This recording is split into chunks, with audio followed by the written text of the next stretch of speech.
کائنات کی پاک بارگاہ میں اللہ بانی مجلس کی صفِ ماتم بچائی اپنی بارگاہ میں منظور و قبول فرمائے۔ عزاداران سید الشہداء، ماتمداران مظلوم کربلا، محبان اہل بیت، علماء کرام، ذاکرین اعظام جہاں کہیں بھی اپنی اپنی عبادت میں، اپنی عزاداری میں مصروف ہیں، مولا سب کی عبادت اور عزاداری اپنی بارگاہ میں منظور و قبول فرمائے۔ ہم سب کو مقصد شہادت مظلوم کربلا، عزاداری سید الشہداء سمجھنے کی،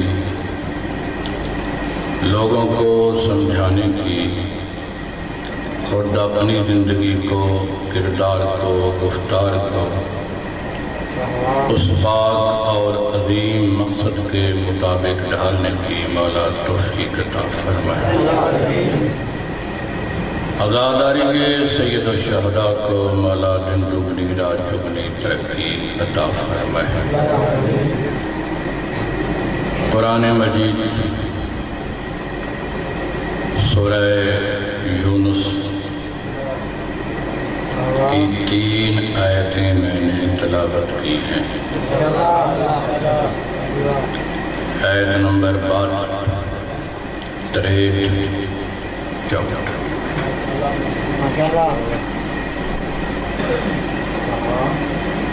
اللہ ارشاد فرما رہا ہے، آگاہ رہو، خبردار رہو، توجہ رکھو، اس بات کو دھیان کے ساتھ سنو، فراموش نہ کرو۔ کیا؟ اِنَّ اولیاء اللہ لا خوف علیہم ولا هم یحزنون۔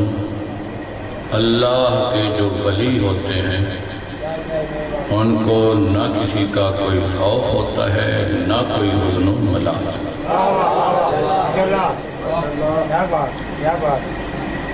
الذین آمنوا، صاحبان ایمان ہوتے ہیں اللہ کے ولی۔ جو صاحب ایمان نہیں ہے وہ اللہ کا ولی نہیں ہے۔ کانوا یتقون، صاحب تقوی ہوتے ہیں اللہ کے ولی۔ جو صاحب تقوی نہیں ہے وہ اللہ کا ولی نہیں ہو سکتا۔ جو بھی اللہ کا ولی ہے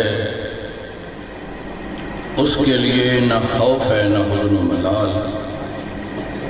ایک اور بات بھی ہے، لَهُمُ الْبُشْرَى فِي الْحَيَاةِ الدُّنْيَا وَفِي الْآخِرَةِ۔ اللہ کے ولیوں کو توجہ، اللہ کے ولیوں کو، اللہ کے ولیوں کو اس دنیا میں بھی بشارت مل جاتی ہے اور آخرت میں بھی بشارت مل جاتی ہے، خوشخبری ملتی ہے۔ زندگی میں بھی خوشخبری ملتی ہے اور آخرت میں مرنے کے بعد بھی خوشخبری اور بشارت ملتی ہے۔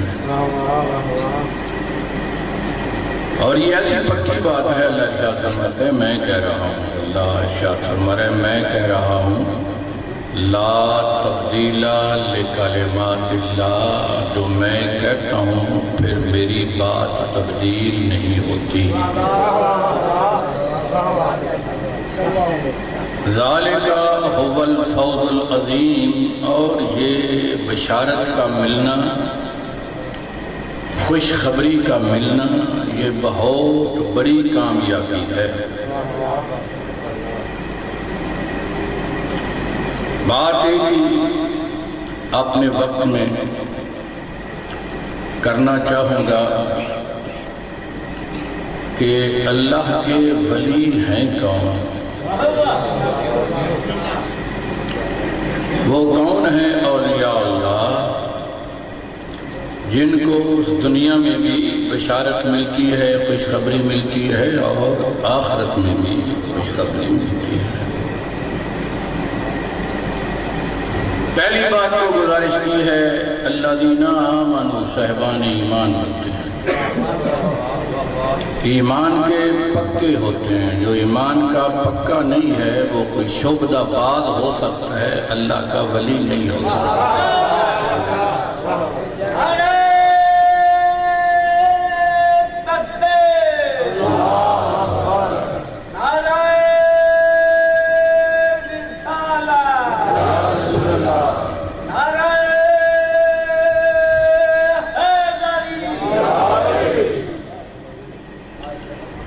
وہ شعبہ باز ہو سکتا ہے، اللہ کا ولی نہیں ہو سکتا۔ اللہ کا ولی ہونے کے لیے پہلی شرط یہ ہے کہ علی کو اللہ کا ولی مانے۔ جو علی کو اللہ کا ولی نہیں مانتا وہ اللہ کا ولی نہیں ہو سکتا۔ میں معصومین علیہ السلام کی بات نہیں کر رہا، ائمہ اطہار علیہ السلام کی بات نہیں کر رہا۔ وہ تو اللہ کے ایسے ولی ہیں کہ جن کے دروازے سے ولایت بانٹی جاتی ہے۔ وہ ولایت کے آخری یا اللہ اور عرفہ مقام پہ فیض ہے۔ میں ان ولیوں کی بات کر رہا ہوں جو غیر معصوم ولی ہیں۔ یہ ننگ دھڑنگ ولی نہیں ہے اللہ کے۔ الذین آمنوا صاحبان ایمان ہونا ضروری ہے۔ کانوا یتقون، اللہ کا ولی ہونے کے لیے صاحب تقوی کا ہونا ضروری ہے۔ اور تقوی اتنی دیر تک نہیں آتا جتنی دیر تک انسان کو اپنی طہارت اور نجاست کا علم نہ ہو۔ اس ننگ دہن بازار اور گلی میں بیٹھے ہوئے گندے نجس بندے کو تو اللہ کا ولی مان لیتے ہیں، یا علی تیری اپنی قسمت تجھے نہیں مانتے۔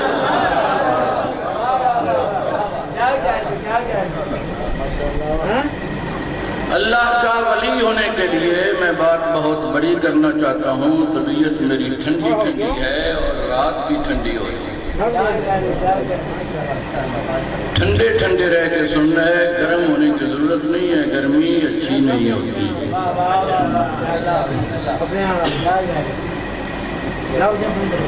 میں ان ولیوں کی بات کر رہا ہوں جو اللہ کے ولی ہیں لیکن غیر معصوم ہیں۔ غیر معصوم اللہ کا ولی وہ ہوتا ہے جو معصوم کی ولایت کا اقرار کرتا ہے۔ غیر معصوم اللہ کا ولی وہ ہوتے ہیں جو علی کو پہلا نمبر دیتے ہیں۔ غیر معصوموں میں اللہ کے وہ ولی بنتے ہیں، اللہ کے وہ ولی ہوتے ہیں جو خلافت میں بھی پہلا نمبر دیتے ہیں، ولایت و امامت میں بھی پہلا نمبر دیتے ہیں۔ یاد رکھو کوئی اللہ کا ولی نہیں ہو سکتا اتنی دیر تک جتنی دیر تک علی کی ولایت کے پہلے نمبر ہونے پر ایمان نہ رکھو۔ کون ہے وہ کون ہے جو علی کی خلافت کا بھی پہلا ہی نمبر کہتے ہیں، علی کی ولایت کا بھی پہلا نمبر ہی کہتے ہیں؟ علی کی ولایت کے اتنے زبردست اور سخت طریقے کے ساتھ قائل ہیں کہ ہر وقت ان کی زبان پر علی ولی اللہ کا ورد رہتا ہے۔ کون ہے وہ؟ کیونکہ میں اللہ کے ولیوں کی شان بیان کرنا چاہتا ہوں۔ اس لیے ضروری ہے کہ آپ کو پتا ہو سننے سے پہلے کہ وہ اللہ کے ولی کون ہیں، جن کی توصیف اور تعریف یہ منبر پہ بیٹھے ہوئے مولانا کر رہے ہیں۔ وہ اللہ کے ولی کون ہیں؟ وہ اللہ کے ولی جو بھی ہیں ان کے لیے یہ بات ضروری اور ثابت ہے قرآن سے، لَهُمُ الْبُشْرَى فِي الْحَيَاةِ الدُّنْيَا، اس زندگی میں مرنے سے پہلے جنت کی بشارت مل جاتی ہے۔ وہ اس دنیا میں اس زندگی میں مرنے سے پہلے اپنا گھر جنت میں دیکھ لیتے ہیں۔ کون ہے وہ اللہ کے ولی؟ میں پھر کہوں اللہ کے ولی وہ نہیں ہے جو آستانے بنا کر بیٹھے، اللہ کے ولی وہ نہیں ہے جو دربار بنا کر بیٹھے، اللہ کے ولی وہ نہیں ہے جو گلیوں میں ننگ دھڑنگ ہو کر طہارت اور نجاست کا علم نہیں ہے ولی بن کر بیٹھے ہیں، لوگ مان رہے ہیں ان کو۔ اللہ کے ولی وہ نہیں ہے۔ میں پھر کہوں، ذمہ داری کے ساتھ کہوں، ایک ایک لفظ کی ذمہ داری ہے، اللہ کا ولی وہ نہیں ہو سکتا جتنی دیر تک وہ علی کو اللہ کا ولی نہ مانے۔ تو میں عربی میں کہہ دوں اگر آپ کو زیادہ نقص لینا ہے، جتنی دیر تک وہ علی ولی اللہ کا قائل نہ ہو اتنی دیر تک اللہ کا ولی نہیں ہو سکتا۔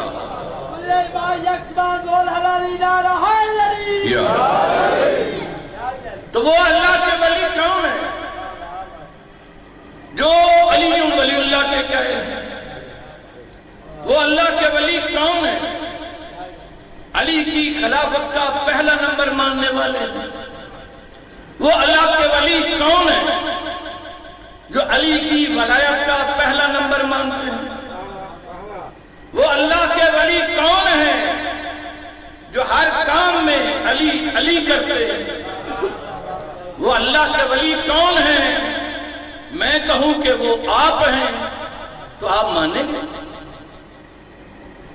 میں کہوں وہ آپ ہیں آپ مانیں گے؟ افسوس ہے آپ نہیں ماننے گے۔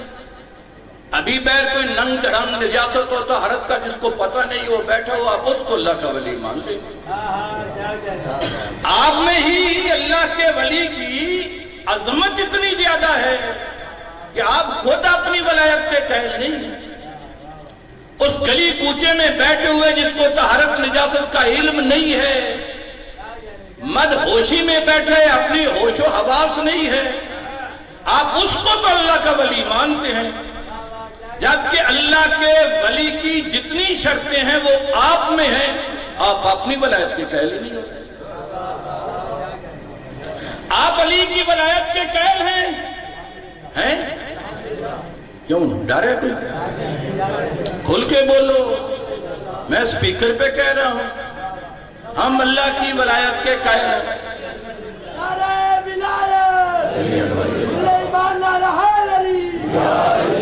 آپ اللہ کا ولی مانتے ہیں علی کو؟ پہلی شرط۔ دوسری شرط، علی کو خلافت میں پہلا نمبر دو، دیتے ہو؟ تیسری شرط، علی کو امامت میں پہلا نمبر دو، دیتے ہو؟ یہ اللہ کا ولی ہونے کے لیے بنیادی شرطیں ہیں۔ بتاؤ اگر تم اپنی ولایت کے قائل نہیں ہو تو اس دنیا میں کون سا وہ گروہ ہے جس میں یہ تینوں شرطیں بدل جائے، عدم موجود ہوں؟ آپ کے علاوہ اس دنیا میں کوئی گروہ ایسا نہیں ہے جو علی کو ولی اللہ بلند آواز کے ساتھ مانتا ہو، جو علی کو خلافت کا پہلا مقام دیتا ہو، جو علی کو امامت میں پہلا نمبر دیتا ہو۔ اگر آپ کے علاوہ کوئی نہیں ہے تو پھر مان لو کہ قرآن مجید میں خالق کائنات نے جن ولیوں کا تذکرہ کیا ہے وہ شیعہ حیدر قرار ہے۔ بیکار زندگی ہے حب علی بغیر، بیکار زندگی ہے حب علی بغیر، جب چمن ویران ہو پھول